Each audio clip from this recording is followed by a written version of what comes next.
Innal hamdalillah nahmaduhu wa nasta'inuhu wa nastaghfiruh wa na'udzu billahi min shururi anfusina wa min sayyiati a'malina may yahdihillahu fala mudhillalah wa may yudhlilhu fala hadiyalah. Asyhadu an la ilaha illallah wa asyhadu anna Muhammadan abduhu wa rasuluh alladzi la nabiyya ba'da amma ba'du. Pada kesempatan kali ini, saya Tazkiyah Humaira Al-Bukhari akan menyampaikan sedikit mengenai sakaratul maut bagi orang yang beriman dan bertakwa. Teman-teman di sini pasti sudah tidak asing ketika mendengar kata sakaratul maut. Ya, sakaratul maut adalah fase terakhir kehidupan manusia di dunia ketika ruh dicabut dari jasad. Bagi sebagian orang, momen ini mungkin terasa menegangkan dan penuh ketakutan. Tetapi bagi orang yang beriman dan bertakwa, momen ini bukan sekedar peristiwa yang menyakitkan, tetapi menjadi awal perjalanan menuju kehidupan yang kekal dan penuh kebahagiaan di sisi Allah Subhanahu wa Ta'ala. Orang yang beriman akan menghadapi sakaratul maut dengan ketenangan hati. Hal ini karena selama hidupnya ia telah mempersiapkan diri dengan amal soleh, keikhlasan, dan keyakinan yang kuat kepada Allah.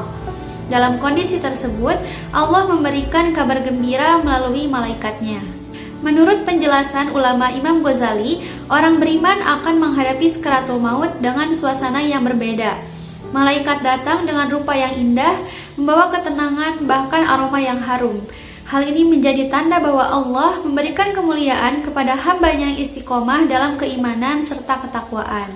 Sebagaimana dijelaskan dalam Al-Quran bahwa orang-orang yang bertakwa akan mendapatkan kabar gembira di akhir hidupnya, yaitu pada Al-Quran surat An-Nahl ayat 30-32 yang artinya, orang-orang yang bertakwa yaitu yang diwafatkan dalam keadaan baik oleh para malaikat dengan mengatakan, Assalamualaikum, masuklah kamu ke dalam surga disebabkan apa yang telah kamu kerjakan.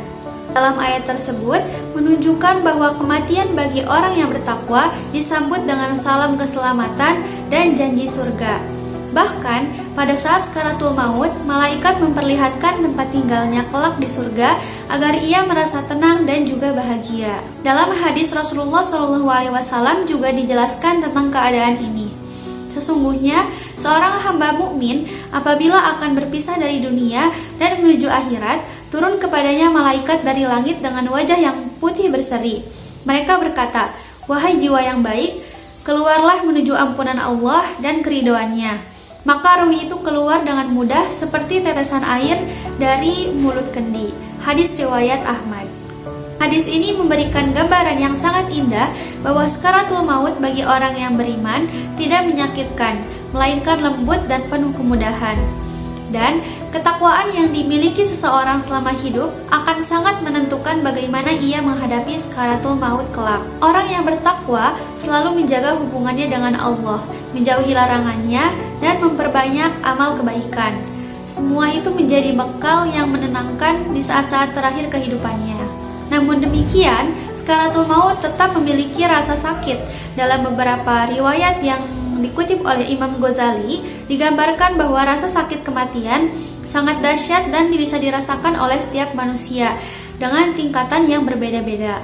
Bahkan, ada kisah yang menggambarkan seseorang masih merasakan perihnya sakaratul maut setelah waktu yang lama. Meski begitu, bagi orang yang beriman, rasa sakit tersebut bukanlah azab, melainkan bisa menjadi bentuk penggugur dosa dan pengurang siksa di akhirat. Inilah bentuk kasih sayang Allah kepada hambanya yang beriman. Dari penyampaian saya tadi, dapat diambil pelajaran bahwasanya sakaratul maut bukanlah tentang bagaimana kita menghindarinya, tetapi bagaimana kita mempersiapkan diri untuk menghadapinya. Orang yang beriman dan bertakwa akan menjadikan kematian sebagai pertemuan yang dinanti, bukan sesuatu yang ditakuti. Maka dari itu, selagi kita masih memiliki waktu dan kesempatan untuk hidup di dunia, maka pergunakanlah waktu kita dengan sebaik-baiknya. Gunakanlah untuk hal-hal yang bermanfaat dan juga bisa membawa kita kepada surganya Allah Subhanahu wa Ta'ala. Karena kita tidak akan pernah tahu kapan kematian akan menghampiri kita, entah hari ini, hari esok, ataupun hari-hari yang akan datang. Tapi yang jelas, setiap makhluk yang bernyawa pasti akan mengalami kematian. Dan semoga kita termasuk orang-orang yang mendapatkan sakaratul maut yang dimudahkan oleh Allah Subhanahu wa Ta'ala. Sekian yang dapat saya sampaikan. Semoga hal ini bisa menjadi pengingat bagi kita semua, termasuk saya sendiri. Aku qouli hadza wa astaghfirullah li wa lakum. Wassalamualaikum warahmatullahi wabarakatuh.